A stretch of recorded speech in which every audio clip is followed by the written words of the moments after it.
नमस्कार, मैं शिखा सिंह और आप देख रहे हैं इंडिया इंटरनेशनल न्यूज़।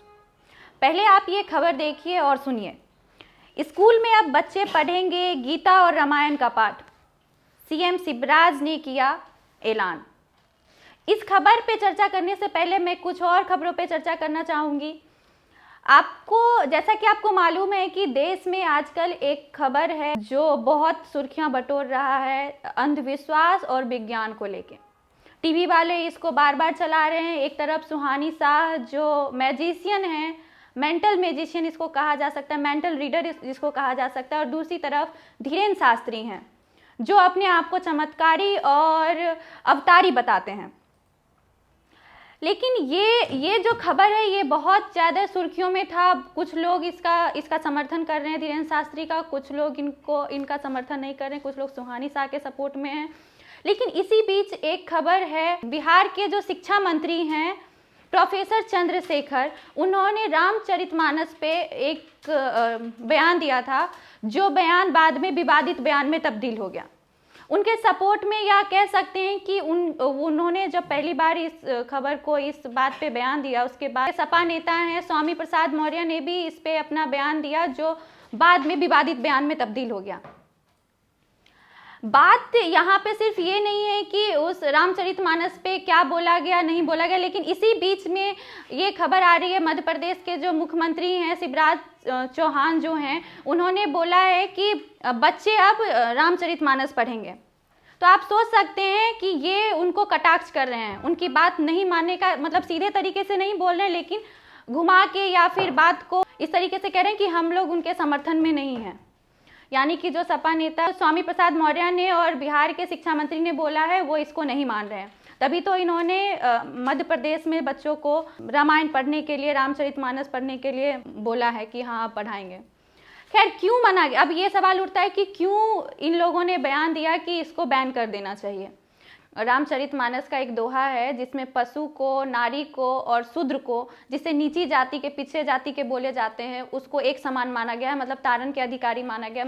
तो उस पन्ने को या फिर उन्होंने बोला इसको हटा दीजिए या फिर रामचरितमानस को बैन कर दीजिए।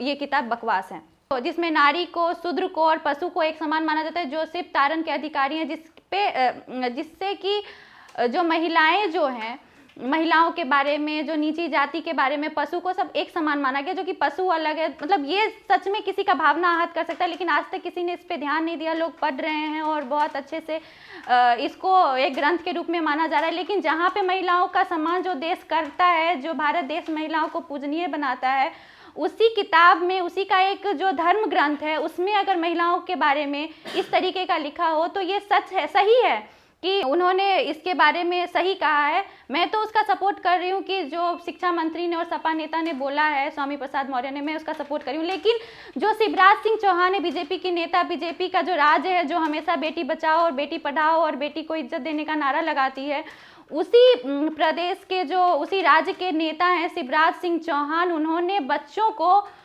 रामचरितमानस पढ़ाने के लिए ऐलान कर दिया है। तो आप सोच सकते हैं उनकी मानसिकता क्या है इसके पीछे। अब वो भी शायद लगता है धर्म के ठेकेदार हो गए हैं। अब वो भी बच्चों को, अब इसको तो जितनी पीढ़ी ने पढ़ लिया उनके, अब कहीं ना कहीं किताबों से हम पढ़ के हमारे दिमाग में वो इमेजिनेशन बढ़ती आ रही है। इस किताब में तो पशुओं को, नारियों को और जो निचली जाति के हैं, जिस बच्चे को मालूम भी नहीं है कि निचली जाति, जात पात क्या होती है, लेकिन उसे भी बताएंगे कि शूद्र क्या होता है। उन्हें तो ये सब, इसको उनको भी बैन करना चाहिए। एक जिम्मेदार मुख्यमंत्री और एक जिम्मेदार नागरिक होने के नाते और एक सज्जन पुरुष होने के नाते उन्हें इसको बैन करना, सपोर्ट में आना चाहिए। लेकिन अब बच्चों को भी पढ़ाएंगे कि नहीं, शूद्र क्या होता है, नारी और पशु को एक समान माना जाता है।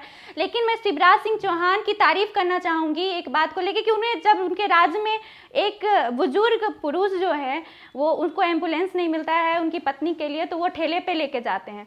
उन्हीं के राज्य में 92 साल की महिला का रेप कर दिया जाता है, दुष्कर्म कर दिया जाता है। उस समय उनके पास कोई शब्द नहीं होता है बोलने के लिए।